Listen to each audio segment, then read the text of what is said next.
Hello students, मैं आज फिर आपके सामने एक क्वेश्चन लेकर आया हूँ। क्वेश्चन नंबर 12 जो कि 12th क्लास का वेव ऑप्टिक्स है चैप्टर है। ठीक है, इसमें लिखा है the Young's double slit experiment light of two wavelength 6000 angstrom and 5000 angstrom are use distance between the slits is 1.0 mm and distance between the slits and the screen is 1.0 centimetre. Find out first question is distance of the second bright fringe from the centre maxima on the screen for the 6000 angstrom wavelength. ठीक है, तो double slit experiment के according जो है हमको ये बताना है कि हाँ उसके अकॉर्डिंग दो वेवलेंथ्स की लाइट्स है 6000 और 5000, यानी कि 6000 5000 एंगस्ट्रॉम की। और जो कि स्लिट्स के जो बीच की डिस्टेंस है, ये स्लिट्स है सपोज दैट, और ये स्क्रीन है, और इसके जो बीच की डिस्टेंस उसको हम डी से लिखते हैं, स्लिट्स के बीच की डिस्टेंस, और स्लिट और स्क्रीन के बीच की डिस्टेंस को हम स्मॉल डी से लिखते हैं। तो यहाँ पर जो हमको गिवन है उसमें मान लेते हैं कि स्मॉल डी जो है वो हमको कितना गिवन है 1.0 mm।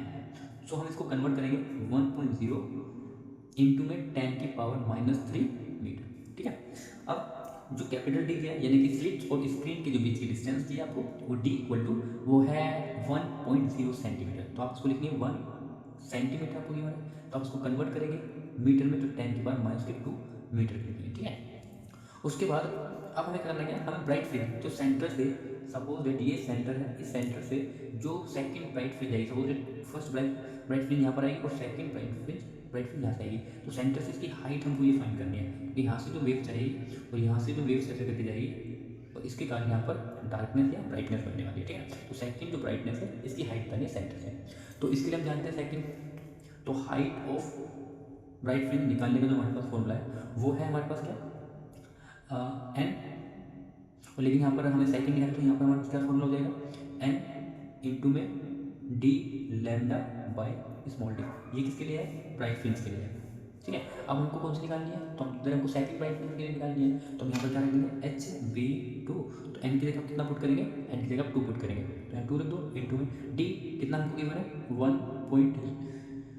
1.0 इंटू में 10 की पावर -2 मीटर। ठीक है ना, और साथ ही साथ आप लैम्डा की वैल्यू रखेंगे। अब लैम्डा कौन सी वेवलेंथ से पूछा इसने, तो 6000 एंगस्ट्रॉम से, तो यहाँ पर रखिए 600, ठीक है ना, 000, और यहाँ पर एंगस्ट्रॉम के लिए यूज़ करेंगे 10 के बाद -10 मीटर में इसको कन्वर्ट करेंगे। और अपोन में जो आएगा, अपोन में कितना आएगा स्मॉल डी, और स्मॉल डी कितना दे रखा है, तो वो है हमारा 1 इंटू में 10 के बाद -3 मीटर। ठीक है ना, 1 मीटर से 1 मीटर से जाएगा, यहाँ पर आएगा H B two equal to, अब आप क्या करेंगे मल्टीप्लाई करेंगे। ठीक है ना, इसकी मल्टीप्लाई इसमें कर दो, कितना जाएगा 12, और इंटू में कितना जाएगा 0 0 0 इंटू में 10 की पावर -2 प्लस 3, नीचे वाली प्लस जाएगी और प्लस में 10 जाएगा, तो H B two equal to कितना जाएगा यहाँ पर, तो 12 0 0 0, और यहाँ बचेगा 10 की पावर कितना 9 तो हम क्या करेंगे एच बी टू हम क्या करेंगे 1 2 3 4 5, तो यहाँ पर ले आएंगे 1 2 3 4 5। ठीक है, क्या हम कुछ मिस कर रहे हैं यहाँ पर, तो यहाँ पर 1 2 3 4 5 और एक जीरो बढ़ा देंगे तो 6 हो जाएगा, तो 0.012 इंटू में 10 की पावर -3 मीटर। और आप इसको यहाँ पर एच बी टू और यहाँ पर कितना आ जाएगा, इसको मिलेगा मिलीमीटर में, तो 0.12, यहाँ जीरो भी आएगा और यहाँ जाएगा मिलीमीटर। ठीक है ना, इतनी हाइट आएगी सेकंड ब्राइट फ्रिंज की फ्रॉम द सेंटर। ठीक है, ये सेकंड क्वेश्चन है इसका, distance of the third bright fringe from the centre maxima on the screen from the 5000 angstrom. ठीक है ना, वेवलेंथ, तो जिसकी 5000 एंगस्ट्रॉम वाली वेवलेंथ है उससे तो डार्क फ्रिंज बनेगी, थर्ड डार्क फ्रिंज जो बनेगी उसकी हमको डिस्टेंस बतानी है। तो डार्कनेस के लिए जो हमारे पास फॉर्मूला होता है वो तो 2n-1/2, और यहाँ D lambda by small D. ठीक है ना, तो यहाँ पर हम यूज़ कर लेते हैं, तो एच डी, और कौन सी के लिए पूछा है सर, थर्ड के लिए, तो एन की जगह कितना रखना, थर्ड रखना, 3 रखना, तो ये 2 इंटू में 3 -1 अपॉन में डी, और डी लैम्डा बाई 2। अब देखा जाए तो ये जो वैल्यू आपने निकाली है तो हम वैल्यू रख देते हैं, डी का मान कितना है, तो डी का मान है 1 इंटू में 10 की पावर -2, ये कितना रखना है हम लोग को, ये हमको रखना है लैम्डा की वैल्यू कितनी रखनी है 5000 एंगस्ट्रॉम, और एंगस्ट्रॉम को चेंज करेंगे तो यहाँ 10 की पावर -10 मीटर आ जाएगा। ठीक है ना, और अपॉन में कितना रखोगे डी डी कितना दे रखा है, तो स्मॉल डी हमको गिवन है 1.0 इंटू में 10 की पावर -3 मीटर। ठीक है ना, 1 मीटर से 1 मीटर से जाएगा, और एक यहाँ जो इसका मीटर है वो बचेगा। तो नेक्स्ट पेज पे चलते हैं, उसको सॉल्व करता हूँ। तो ये आ जाएगा हमारे पास एच डी 3, ठीक है ना, एच डी 3। ये कितना आ जाएगा, ये आ जाएगा हमारा, इसको सॉल्व करेंगे 3 दूनी 6 और 1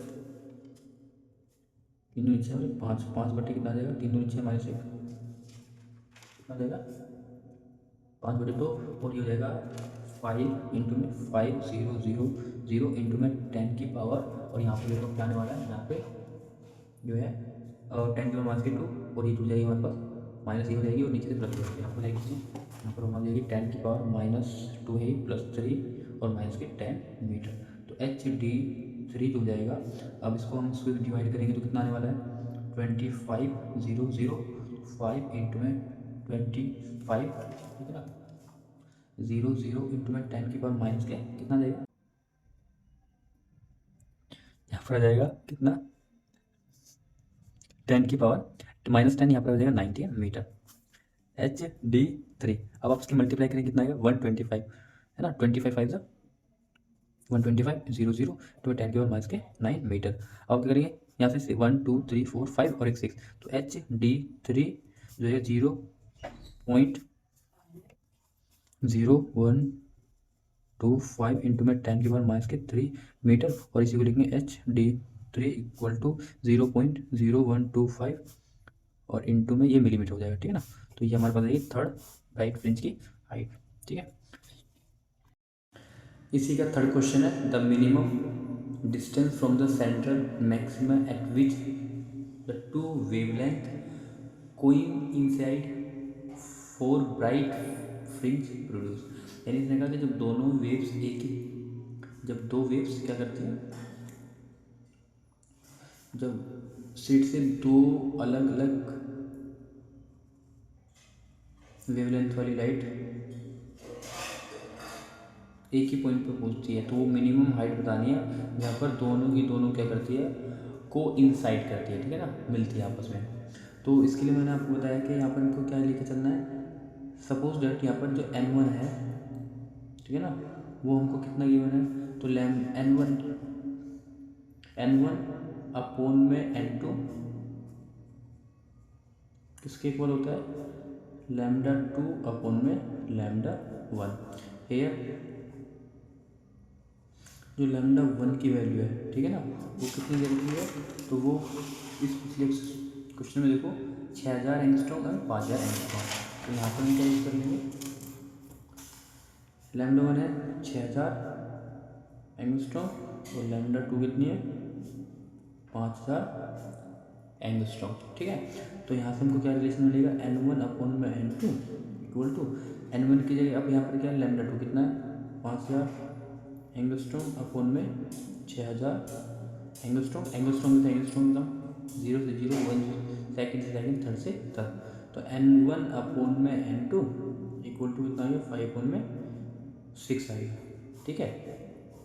अब यहाँ पर नाउ n1 हम मान सकते हैं कितना 5 और n2 को हम कितना मान सकते हैं 6, ठीक। अब यहाँ पर तो अब हमको निकालनी है हाइट ऑफ मिनिमम हाइट, है ना, मिनिमम हाइट। तो यहाँ पर हम क्या यूज़ करेंगे n D lambda by small D, यहाँ पर n1 है तो यहाँ λ1 रख लेना, और अगर यहाँ n2 रखोगे तो वहाँ λ2 रखना, ठीक है। तो यहाँ हाइट मिनिमम n1 कितना है, तो n1 है हमारा 5 इंटू में d कितना है, तो d का मान कितना था 1 इंटू में 10 की पावर माइनस के 2 हमने माना है, और λ1 हमारे पास कितना है, तो λ1 हमारे पास 6000 1 2 3 4, ठीक है, यहाँ पर रख दिया। और एंगस्ट्रॉम को कन्वर्ट करेंगे किसमें 10 की मीटर में, तो 10 की पावर माइनस के 10 10 की पावर माइनस के 10, और यहाँ पर डी का मान कितना रखेंगे, तो वो भी है 1 इंटू में 10 की पावर माइनस के 3। तो हाइट मिनिमम जो आ जाएगी आपकी वो आ जाएगी 5 इंच 30 और 1 2 3 जीरो ये आ जाएंगी इंटू में 10 की पावर माइनस के 2 प्लस 3 माइनस 10 मीटर। तो यहाँ से आपको कितना मिलेगा हाइट मिनिमम 3 1 2 3 4 इंटू में 10 की पावर माइनस के 9 मीटर। अब 1 2 3 4 5 6 तो मिनिमम हाइट जो आ जाएगी वो 0.03 आ जाएगी, बाकी जीरो लिखने की जरूरत नहीं। इंटू में 10⁻³ मीटर। अब इसी को हम लिख सकते हैं सेंटीमीटर में। तो height is minimum is 0.03 into में इंटू ना लिख के मिलीमीटर, ठीक है। तो यहाँ पे दोनों वेव्स जब क्या करेगी, को इनसाइड करेगी, तो कितने हेज पर करेंगे एक साथ, 0.03 मिलीमीटर पर, ठीक है। Thanks for watching.